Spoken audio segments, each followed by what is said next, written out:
আর friends, তোমরা কেমন আছো? আমি তো খুব ভালো আছি। তো আজকে না একটা খবর হয়েছে, বুঝলে তো। আজকে ছোটো মা বাজারে গেছিলো। এই দেখো 10 টাকার শশা কেমন হয়েছে, বুঝলে। 10 টাকার শশা, এটা আরও অনেক বেশি হয়েছে, 1.5 কিলো মতন শশা। টাকার শশা এনেছে। আর মানে আমার যে বাচ্চাগুলো রয়েছে তাদের মাছ আনতে গেছিলো বাজারে, ঠিক আছে। তো আমাদের জন্য লোটে মাছ এনেছে। তা আমি কি করেছি, ওদের বাচ্চাদের যে মাছ এনেছে একটা মানে বিশাল খবরের কথা। এই যে বাচ্চাদের জন্য চুনো মাছ এনেছিল, ঠিক আছে, দেখতেই পাচ্ছ এখন অল্প কটা। তো সেই চুনো মাছটা আমি অল্প কটা তুলে নিয়েছি। চুনো মাছ খেতে ভালোই লাগে, ঠিক আছে, কে আনতে যাবে আর কে করবে বলো।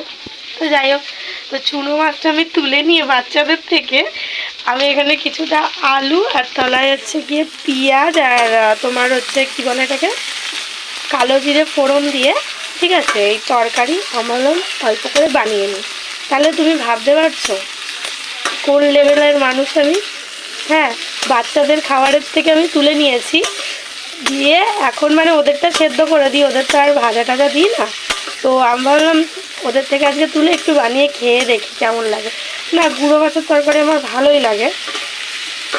তো অনেকদিন বাদেই রান্নাটা করছি, তোমাদের সাথে ভাবলাম একটু শেয়ার করে দিই, ঠিক আছে, আমার রান্নাটা।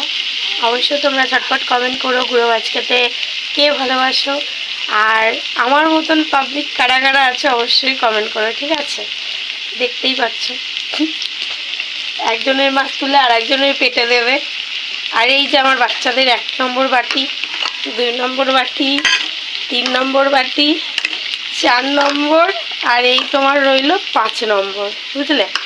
তো আমার রান্নাটা প্রায়, এর মধ্যে কিছুই দেবো না সেরকম মশলাপাতি, জাস্ট পেঁয়াজ দিয়ে এখানে ভাজা ভাজা করে তারপরে তোমার এর মধ্যে জল দিয়ে দেবো, বুঝলে তো, একটু হলুদ দিয়ে দিয়ে মাছগুলো ছেড়ে দেবো এর মধ্যে। তারপরে দেখাচ্ছি কেমন হয়েছে রান্নাটা। অবশ্যই কমেন্ট করো কিন্তু আমার মতন তাহলে আমি কারা কারা করো, ঠিক আছে। তো এই যে শশাটা দেখছো, এটা তো থাকবে না বেশিক্ষণ। আমার বোন শশা খেতে খুবই পছন্দ করে।